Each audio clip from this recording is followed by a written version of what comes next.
Hello girls and boys, welcome to Blackboard Techniques. This is CBSE Class 10 Maths series. We have been learning introduction of first chapter. Chapter name is Real Numbers. This introduction has 3 parts. Already I have uploaded 2 parts. The video link is in the description. If you haven't checked that video, do check that video first so that you can follow the next classes easily. So in this part, this is third part, we are going to learn Fundamental Theorem of Arithmetic. Okay, this is Fundamental Theorem of Arithmetic. Before getting into this definition of Fundamental Theorem of Arithmetic, we have to know some basic terms. That is prime numbers, what is prime numbers, and what is composite numbers, and what is factorization. These are all the terms we have to know before getting into the definition. Now we can see what is prime numbers. Prime numbers are the numbers which has exactly 2 factors. Okay, for example of prime number is 2, 3, 5, 7 and 11, and it keeps going. Each and every numbers are prime numbers. Why? Because each and every number has exactly 2 factors. If I am taking 2, what would be the factors? 1 and 2, right? If I am taking 3, the factors are 1 and 3. If I am taking 5, 1 and 5. These are all the factors. Exactly 2 factors means first factor is 1 and second factor is itself, that number itself, right? So these are all the numbers are called as prime numbers. Okay, if I am taking 2, I can divide this 2 by 1 completely without having the remainder, right? And I can divide, if I am taking 3, I can divide this 3 by 1 completely, and also I can divide this 3 by 3 completely without leaving the remainder. If I am taking any other numbers, I will be getting some remainder. This numbers only I can divide this number by these numbers completely without leaving the remainder. Okay, so these are all the prime numbers. This is the concept of prime numbers. And composite numbers. What is composite numbers? Composite numbers are the numbers which has more than 2 factors. Okay, for example 6. If I am taking 6, what would be the factors of 6? I can divide this 6 by 1 completely, right? So 1. I can divide this 6 by 2 also completely without having the remainder.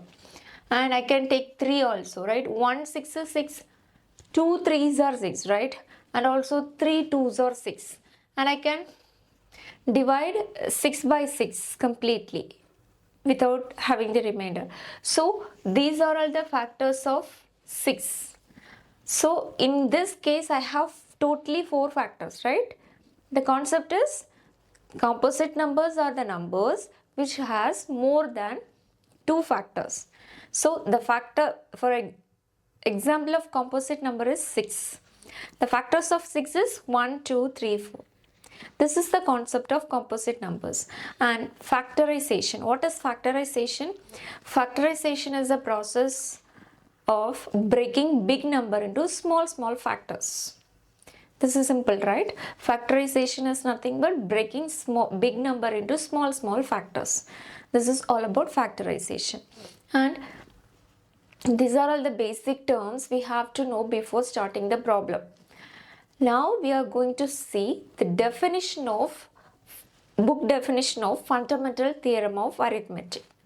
Okay, this is the definition of Fundamental Theorem of Arithmetic. What is Fundamental Theorem of Arithmetic? Every composite number can be expressed as product of prime factors, and this prime factorization is unique. Every composite number can be expressed as product of prime factors. We have to know prime factors.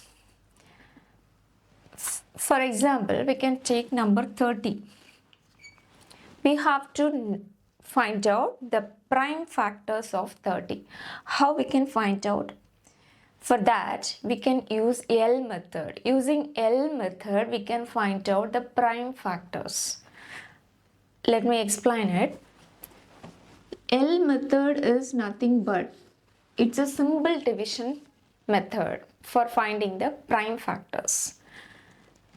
We have to start dividing this number by smallest prime. Okay, smallest prime until we reaches number 1. Now, what is the smallest prime number? 2. Number 2. Number 2 is the smallest prime number. Number 1 is a special number that is not prime number and also that is not a composite number. So we are not going to consider number 1.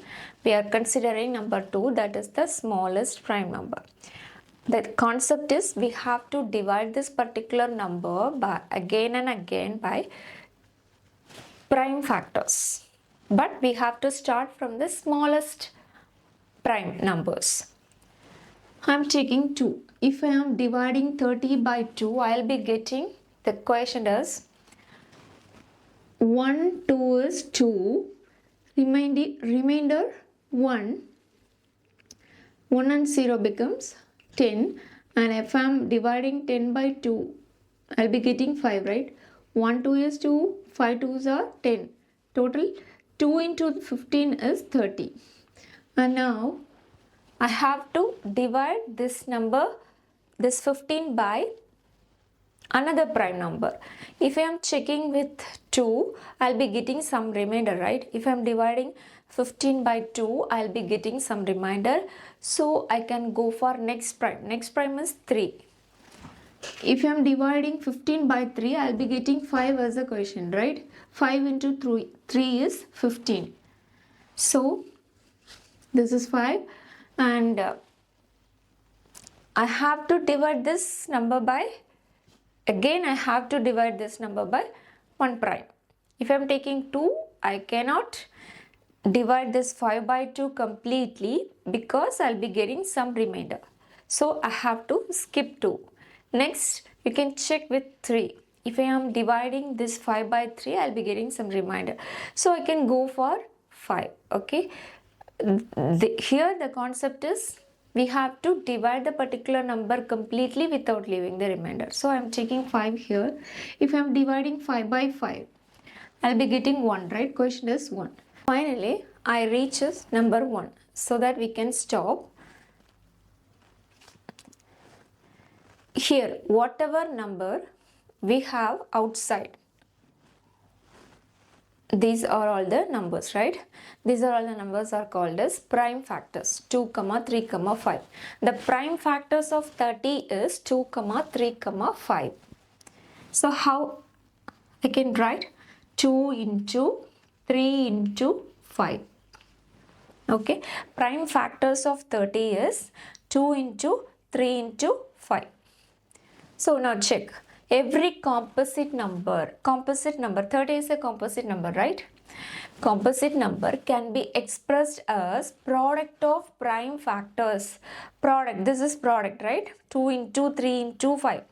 So these are all the prime factors, product of prime factors. And this prime factorization is unique. This prime factorization is unique means even though if we are changing the orders of these factors, we'll be getting the same set of prime factors, right? If I'm taking 3 first, I can write like this also, 3 into 2 into 5, or else I can write 5 into 3 into, doesn't matter the order. Even though if you are changing the order, we'll be getting the same set of prime, right? Here we are getting 3, 2, 5. 5, 3, 2. Everything is same, right? So that this concept is called as prime factorization is unique.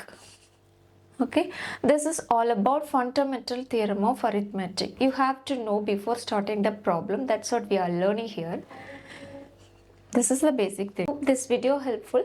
If you found this video helpful, hit like button, share it with your friends and subscribe to the channel Blackboard Techniques for more updates. We'll see you in another video. Until then, Shiny signing off.